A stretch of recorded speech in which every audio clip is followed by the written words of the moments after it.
Et on s'intéresse à cette bataille rangée qui donc est engagée pour la conquête de la primature. Beaucoup de prétendants et à la fin il n'y aura qu'un seul donc qui sera, comme on dit, beaucoup d'appelés, un seul élu. Et donc celui qui fait le plus parler de lui, c'est bien Dr Ibrahima Kassory Fofana. Il était donc directeur des campagnes du candidat Alpha Condé à cette élection présidentielle donc qui s'est achevé par la réélection d'Alpha Condé. Alors, qu'est-ce qu'on peut dire aujourd'hui de cette bataille, Ibrahima Traoré, de cette bataille pour le poste de Premier ministre en République de Guinée? Kassory semble être au centre de toutes les attentions, mais aussi de tous les tirs des barrages. Oui, c'est déjà une grosse bataille. Hein. C'est vraiment une grosse bataille. Hein. C'est un peu comme la Première ou la Deuxième Guerre mondiale, hein, entre les prétendants à ce poste. Vous savez, c'est parti tout d'abord, c'est la Basse-Guinée d'abord, parce que la Basse-Guinée pense encore une fois qu'elle va avoir ce poste de Premier ministre et tout ça, quand bien même que le président, cette fois-ci, il n'a pas promis le poste à la Basse-Guinée. Mais il pense que le premier deal n'étant pas dénoncé, n'est pas dénoncé, donc il y a une sorte de reconduction tacite. Donc, il pense. Alors, tout le monde en Basse-Guinée veut être Premier ministre. C'est ce qui est bien. Tous les cadres, ils veulent être Premier ministre. Parce que tous pensent qu'ils ont déjà fait quelque chose, un petit quelque chose pour que Alpha Condé soit élu dès le premier tour. Alors, on passe cette étape et finalement, ça se décante. C'est un peu, on est comme dans l'entonnoir et puis finalement, on retrouve Kassory Fofana et Sidya Touré. Et Mohamed Saïd Fofana aussi. Hein. Saïd Fofana qui n'a pas dit ça, parce que de toute façon, les pronostics politiques, ça ne marche pas très souvent avec Alpha Condé. Parce que voilà, il les a déjoués lors quand il devait changer, au sortir des législatives, tout le monde pensait qu'il allait changer Mohamed Saïd et puis il l'a gardé. C'est quand même extraordinaire. Alpha Condé fait partie des rares présidents qui gardent un Premier ministre pendant 5 ans. Pendant 5 ans. Voilà, c'est quand même un peu. Et puis comme Sarkozy en France avec François Fillon et tout ça. Oui, je suis un peu parmi les rares. Alors, revenons à ces deux candidats. Mais quel Premier ministre si ce n'est que les deux, parce qu'on cite d'autres personnes quand même. Hein. Mais c'est comme, ce sont des personnes. Kassory, c'est quelqu'un autour de qui il y a assez de buzz. C'est quelqu'un voilà, qui est très bien connu. Et qui est un peu le chouchou des médias aussi. Vous en savez quelque chose. Absolument. Voilà. Qui est un peu le chouchou des médias. Alors, on dit Kassory, et puis après, on parle de Kiridi aussi. Absolument. Kiridi, il ne faut pas l'oublier. Il ne faut pas l'oublier. Et ce n'est pas la première fois. Et ce n'est pas la première fois. Donc, voilà. Donc, c'est l'éternel deuxième ou troisième poste de Premier ministre. Alors, à un moment donné, on a pensé que Kiridi jouait un mauvais rôle contre Kassory. Et puis après, on continue. Finalement, on pense aussi que c'est Sidya qui jouerait un mauvais rôle contre Kassory. Quand bien même que les gens de Sidya pensent aussi que Kassory leur a joué un mauvais rôle. Par exemple, cette information dans les GG, quand il a dit on a rencontré, je crois, Sidya Touré pour être Premier ministre. Oui, qu'il lui aurait même proposé de... Donc on a pensé que fuiter déjà cette information, c'était une façon de réduire les chances de Sidya Touré. Mais si moi, on me demandait par exemple qui des deux est encore mieux pour le pays, absolument, je crois quand même qu'on peut l'aimer ou ne pas l'aimer. Sidya quand même et Kassory, c'est pas quand même le même, ils n'ont pas les mêmes vraiment... ils ne boxent pas sur le même ring. Sidya Touré a quand même été Premier ministre par le passé. Il a quand même, il a un certain haut niveau. Et puis, c'est quelqu'un aussi, même pendant ces élections, qui a un électorat environ 6%, 6-7%, je ne sais pas, c'est pas peu, par rapport à l'autre. Donc, politiquement, il y a quand même quelque chose de jouer, mais il y a quand même de l'expérience qu'il ne faut pas oublier. Et je crois que un monsieur comme Sidya Touré, comme Premier ministre, ce serait très intéressant. Même si Kassory, c'est Sidya aussi qui est peint sous toutes les coutures depuis qu'il est allé à cette rencontre et qui est vu aujourd'hui comme le traître. Comme le traître entre griffes. Mais ça, je crois que ce serait lui faire un mauvais procès. Pourquoi? On ne peut pas dire à un moment donné que la Guinée a besoin de tous ses fils pour faire avancer le pays. Et puis après, clouer au pilori les gens qui vont vers le pouvoir aussi pour arranger des choses comme ça. Voilà. Et moi, je pense que la meilleure des choses qui puisse arriver à la Guinée, en tout cas au président Condé quand il prendra fonction, c'est de faire un gouvernement d'ouverture. Pas un gouvernement d'union nationale, parce que je crois que ça c'est un faux débat à la con, quoi. Absolument. Mais un gouvernement d'ouverture, c'est-à-dire un gouvernement d'ouverture, un gouvernement où il y a toutes ces sensibilités. J'ai vu, je crois même que c'est sur Guinée 7, nous on publie tous ces articles, j'ai vu, quelqu'un nous a envoyé une analyse où il dit non, Sidia n'a pratiquement rien à faire avec Alpha Condé dès lors que l'un est socialiste, l'autre est libéral et tout ça. Mais moi, je pense que c'est faux, ça. Ça, c'est vu vraiment, je ne sais pas avec quelles lunettes, mais ce n'est pas de la réalité. Vous voyez, même en Occident ou encore ailleurs, actuellement, quand les socialistes, ils sont surtout sociodémocrates et ainsi de suite, quoi. Alpha Condé à la base, c'est un communiste. Mais il faut évoluer. Donc, il faut trouver le juste milieu. C'est-à-dire le libéral, le socialiste et tout ça. Et ça peut vraiment bien aller. Moi, par contre, je ne sais pas. Je vais aller un peu sur un autre terrain parce que j'ai écouté Alpha Condé la fois dernière quand il est venu au siège du RPG où il a fait comprendre, où il a au moins avancé les termes, soi-disant, qu'il va cette fois-ci donner une place à la femme, une place que la femme n'avait jamais occupée en Guinée. Moi, j'ose encore miser sur ça, que c'est, il l'a dit tout de suite, c'est très difficile de faire des pronostics sur Alpha Condé. Je m'attends plus peut-être à ce qu'il nous sorte une autre dame pour la primature, loin de toutes ces analyses de Kassory, encore moins de Sidia. Oui, on a même cité la dame de Sogipa. Hein, voilà, c'est pas exclu. C'est pas exclu que Alpha Condé vienne sur ce terrain. Alors, si on se maintient sur le cas Kassory Fofana, Sidia Touré et tant d'autres, je pense que peut-être Marie-Madeleine. Quel qu'en soit l'homme, l'analyse de Traoré tout de suite par rapport à cela, Sidia Touré connaît au moins le terrain, comme on le dit. Donc il a au moins joué sur ce terrain. D'accord? Et Kassory Fofana également, aujourd'hui, il a occupé des fonctions à tel point que il ne déclinerait pour rien au monde le poste de Premier ministre. S'il a la possibilité de pouvoir se battre pour cela, il va vraiment tendre la main par rapport à cela. Parce que on se dit que on est dans un monde évolutif, d'accord? Donc il a aujourd'hui envie d'arriver à certains niveaux ou à l'échelon qui va lui permettre de pouvoir se positionner. Mais sachant bien les deux, quel est un peu le background des deux, on le sait bien, chacun sort avec ce qu'il a par rapport à cela. On se dit que Sidia Touré, tous les deux quand même à la base ont un profil d'économiste. D'économiste, exactement. Donc et Sidia Touré déjà avec tout ce qu'on lui colle de l'histoire de 96, je pense, lorsqu'il a été à la primature, pour dire qu'il a au moins fait certaines preuves. Je pense qu'encore une fois, il faut pouvoir miser sur ces différents angles-là pour savoir qu'est-ce que ces deux peuvent nous sortir. Absolument. Allez-y. Pour moi, Kassory, Sidia, Saïd Fofana, je pense que c'est... Oui, parce qu'il faut parler... C'est prendre les mêmes et recommencer. Moi, mon analyse, c'est quel type de Premier ministre il nous faut. Quel profil? Quel est le profil de cet homme? Quel rôle? Qu'est-ce qu'il va faire? Est-ce qu'il peut, un Premier ministre en Guinée, peut apporter des changements le rôle du Premier ministre est défini dans la Constitution je sais très bien. Il commence, c'est lui qui s'occupe du dialogue social. Mais quel type de Premier ministre? Qu'est-ce qu'Alpha Condé va nous proposer? Ça, c'est la première des questions. Ombi a déjà dit que sans doute qu'Alpha a d'autres personnes. Va nous proposer, voilà. Va nous donner, c'est vrai. Il doit sans doute savoir qui il souhaiterait nommer à ce poste. Revenir, parce que pour moi, aujourd'hui, Kassory, Sidia, je ne sais pas, peut-être que Mohamed Saïd Fofana a un agenda peut-être politique, mais ça reviendrait, Kassory à la primature ou Sidia, ce serait comme qui serait à Matignon, sera le lendemain, en 2020, à se retrouver à l'Élysée. Donc il y a un jeu très politique aussi qui se joue derrière cette affaire de la primature, parce qu'il y a 2020, il y a le cap 2020 qui pourrait être là. Ça, c'est un. De deux, nous connaissons tous le président Alpha Condé. S'il a gardé Mohamed Saïd Fofana pendant 5 ans au même poste, c'est parce que Saïd Fofana, on l'a vu à l'œuvre, il est là. Il est doux. Voilà, il est doux.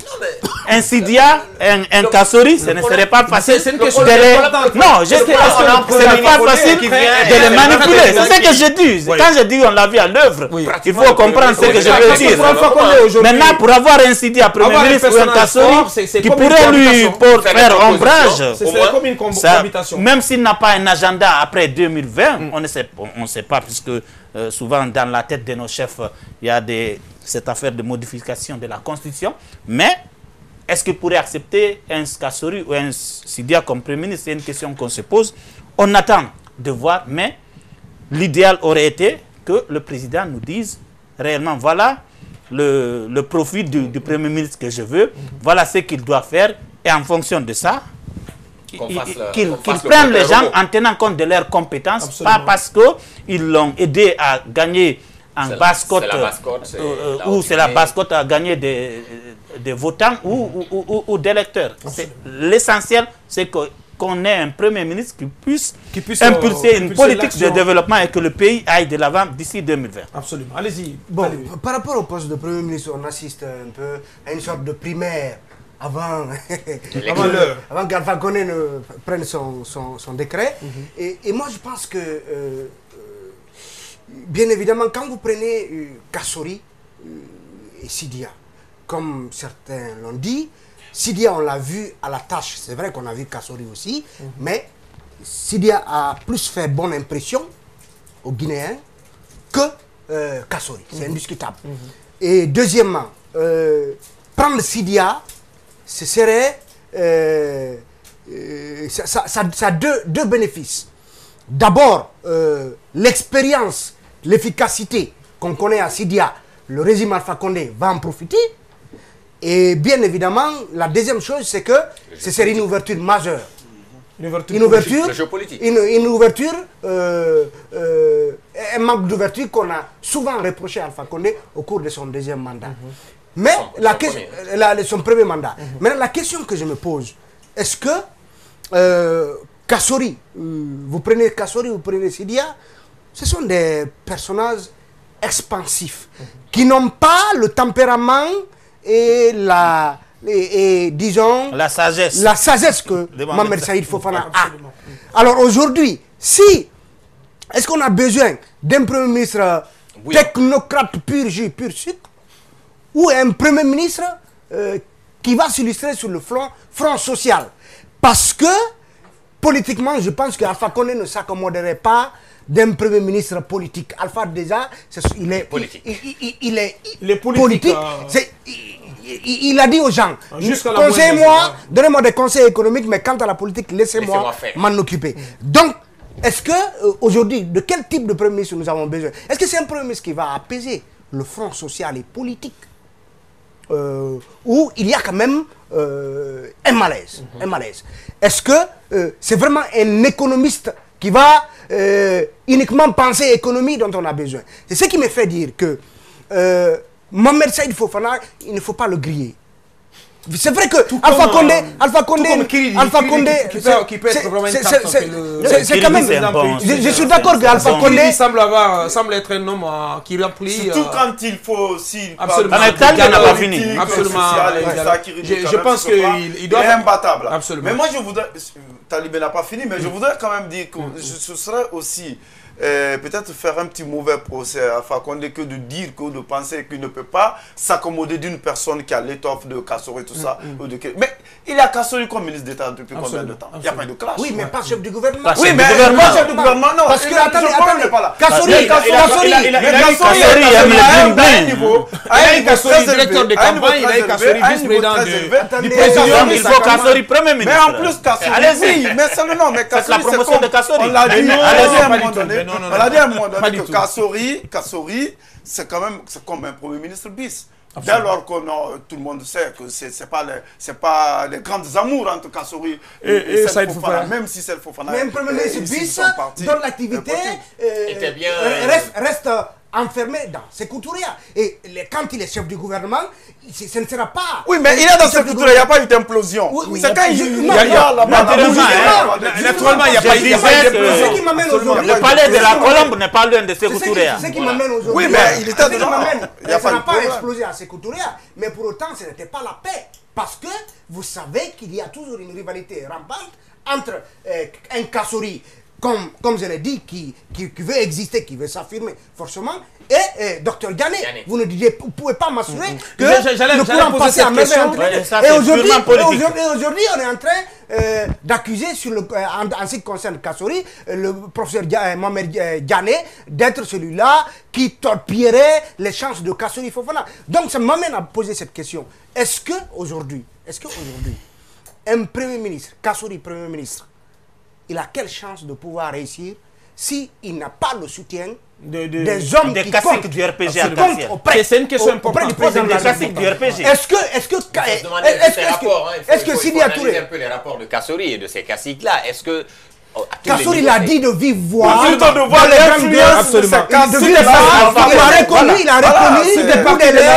reconnu de bout de lèvres qu'il n'était pas aimé des classiques du RPG. Absolument. Vous comprenez? Je sais que. Mais est-ce que ça l'a empêché? Je pense que même c'était une campagne. Oui, mais il essaye de mesurer. Il essaye de mesurer de campagne parce que Alpha l'a imposé comme directeur. Parce qu'il y avait un autre candidat. Il essaye de mesurer l'impact de ces classiques du RPG sur Alpha Condé. Mais le débat aussi. Vous savez, mais c'est le RPG qui l'a envoyé comme candidat. Mohamed Saïd est resté, c'est parce qu'il ne casse pas neuf. Il ne dérange personne. Ni à cette attendez, ni dans le gouvernement, il ne dérange pas l'entourage d'Alpha Condé. Et si quand vous. Mais vous le dites, c'est comme si tous les ministres d'Alpha Condé c'était comme ça. Comme ça. Non, mais à partir du moment où le chef de gouvernement au poste de Premier ministre. Parce que M. Traoré, il y a un précédent. Non, mais à partir du moment où le chef de gouvernement est comme ça. M. Diallo, excusez-moi, il y a un précédent. Le poste de Premier ministre donne la voie à une carrière politique, si elle existait, mais à une carrière politique plus forte encore. On a vu les adversaires d'Alpha Condé, ils les tapent dessus tous les jours pour dire que les anciens premiers ministres. Et donc, comme vous l'avez dit, dans la logique de 2020, au cas où Alpha ne serait pas candidat, le poste de premier ministre reste un viatique, un marchepied important par rapport à la bataille de 2020. Et je voulais terminer pour dire, d'accord, Sidya Touré, premier ministre, Kassori, on lui en a fait le grief, a dit dans les grandes gueules qu'il était allé proposer le poste de Premier ministre à Sidya si jamais il acceptait de renoncer au poste de Premier ministre, à être candidat, ici renoncer à être candidat au premier tour pour rejoindre Alpha. Il a dit niet. Est-ce que Alpha est homme à digérer ce refus? Est-ce qu'il a dit niet? Attends, non. Talibé, il faut se poser la question. Est-ce qu'il a dit niet? Non, qu'il ne renonce pas. Les dernières informations qu'il ne renonce pas à être... de Baïdi Haribo, secrétaire exécutif de l'IFR, il dit que vraiment, il n'a pas été question, en tout cas au cours de l'heure dernière. Non, c'est Kassori qui le dit. C'est Kassori qui le dit. Il faut se calmer. Il y a cette question que j'aimerais poser quand même. Est-ce que vous voyez Alpha Condé nommer Kassori ou Sidya Touré à ce poste de premier ministre? À partir du moment où vous dites que cela peut être un marchepied, un viatique pour aller à Sékou Touré, est-ce que vous le voyez nommer quelqu'un qui n'est pas issu des rangs de son parti, quitte à mettre son parti à dos? Parce que c'est ce qui semble s'annoncer. Je répondrai autrement à cette question. C'est-à-dire qu'à la place d'Alpha Condé, je prends Sidya Touré comme Premier ministre. De toute façon, Sidya Touré, 5-6%, remonter ça à 51%, ce n'est pas très évident. Et je prends Kassori, je le mets à la tête du parti parce que ce parti a besoin d'être réformé. Ok? Kassori, il peut être à son poste de ministre d'État et tout ça, mais il s'occupe du parti. Parce que, encore une fois, le RPG a besoin de se réformer. Le RPG a besoin de sortir des mains des gens du RPC, comme Alpha Condé le dit. RPG original. Voilà. Et ça, c'est extrêmement important. Et dans ce sens, Saramadi Traoré, votre homonyme, n'a pas laissé son ambassade là-bas pour être il y a toujours, regardez, il y a toujours ce genre d'accrochage entre des hommes, c'est normal. Nous, on ne s'entend pas tout à fait autour du même sujet. On est journalistes et tout ça, ça se passe comme ça. Koutoubou, Sano et Fall se sont fait la guerre pendant tout le quinquennat d'Alpha Condé, et ainsi de suite. Ça se passe comme ça. Tout homme est un univers à part. Vous ne pouvez pas tenir compte de ces difficultés de cohabitation, de ces incompatibilités entre personnes et dire que non, tout ne peut pas aller vite. Mais moi, je dis que le RPG a besoin d'être réformé. Nous avons fait un article la dernière fois pour dire que si le RPG veut survivre à Alpha Condé, il faut qu'il change. Mais pensez-vous que c'est Kassori qui va réformer le RPG? C'est qu'il ne faudrait pas oublier. Kassori déjà est avec un parti. Kassori a son parti. Il n'a pas fait fusion. Son parti dans le MPG. Mais bon, ça c'est vous qui le dites. On va conclure parce que moi je voudrais placer, explique 5 minutes. Je voudrais quand même placer ce dernier mot par rapport à Sidia. Sidia, Premier ministre. Celui-là, comme Kassori nous l'a révélé, vrai ou faux, qui a dit que je ne renonce pas à être candidat pour rejoindre Alpha Condé. Il y a cet affront qui s'ajoute au choix qu'il a fait en 2010 de rejoindre plutôt Alpha Condé, plutôt Cellou Dalein qu'Alpha Condé.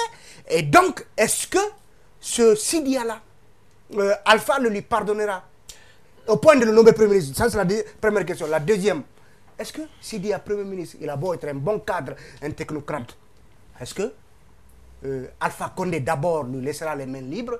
Est-ce que, deuxièmement, on ne pourrait pas le tenir responsable de tous les maux qui pourraient joncher le second mandat d'Alpha Condé? C'est des questions qui... Ça pourrait être un piège, un gros piège pour Sidia Touré aussi. Il ne serait pas responsable. Moi, je pense que ça pourrait être... Oui, bien sûr. Alpha Condé va nous surprendre. Absolument.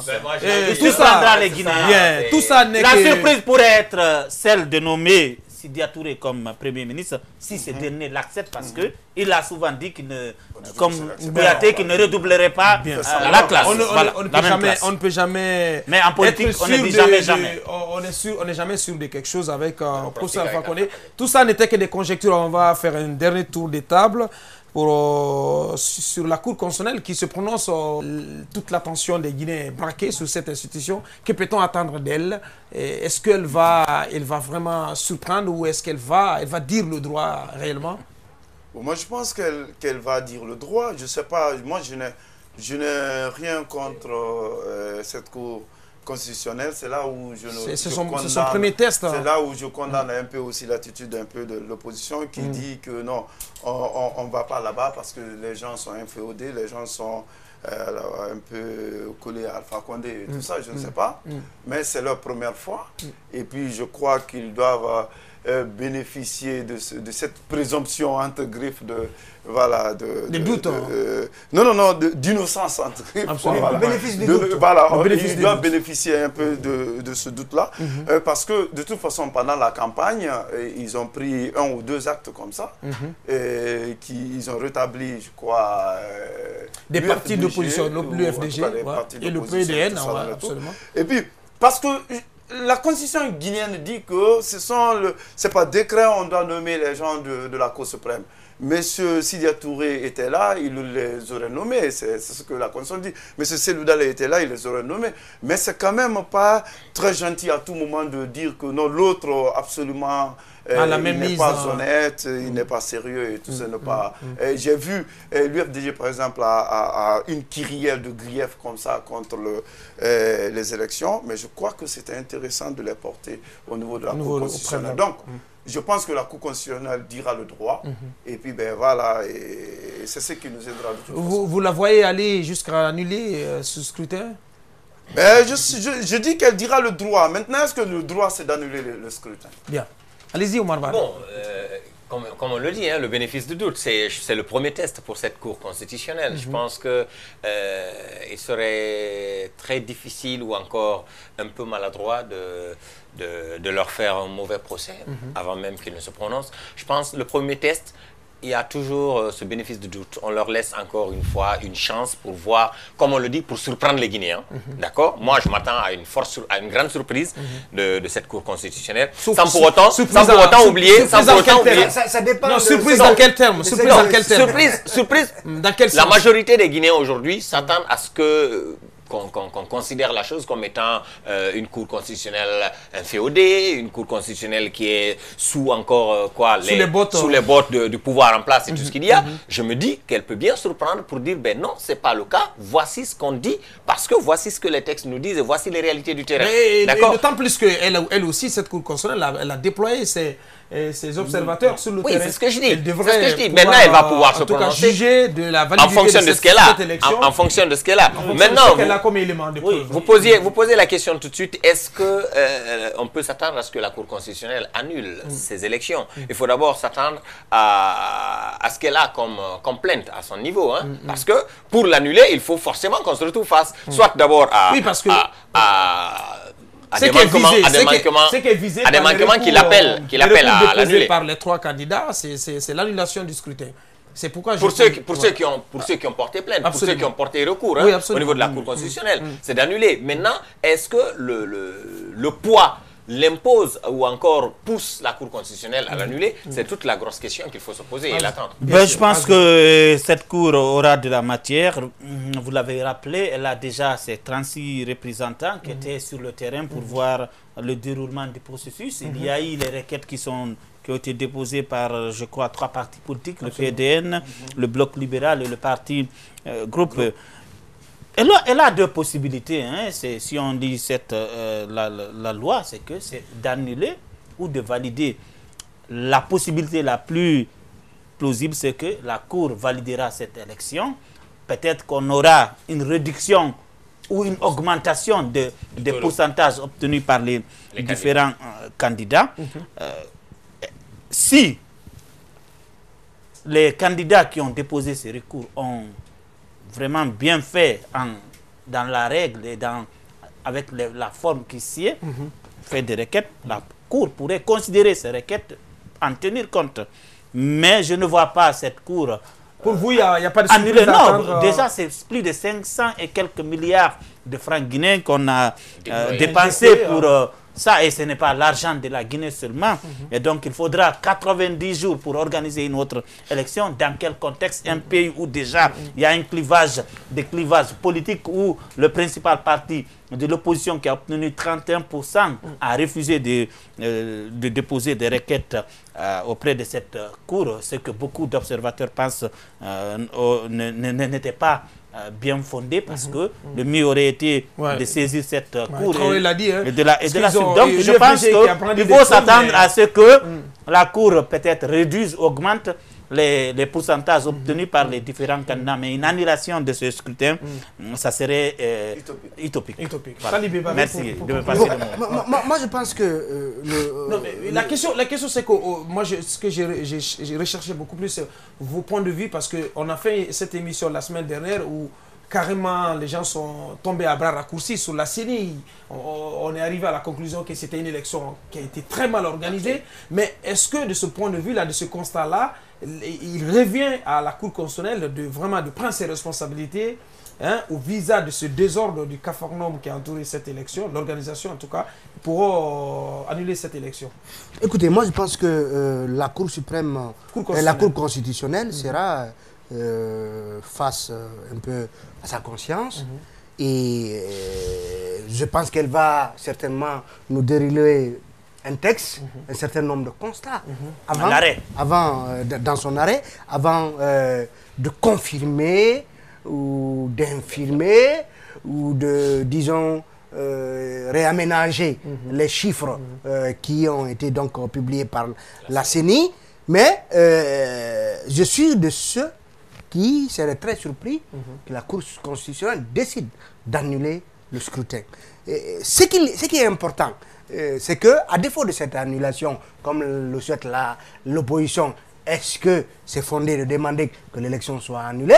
Et comme vous l'avez dit, dans le siège de cette annulation, des partis importants comme l'UFDG et l'UFR, qui certainement ont plus de moyens et certainement avec plus de représentants sur le terrain, leurs preuves certainement auraient davantage embarrassé la Cour constitutionnelle si tant est qu'elle est influencée par Alpha Condé.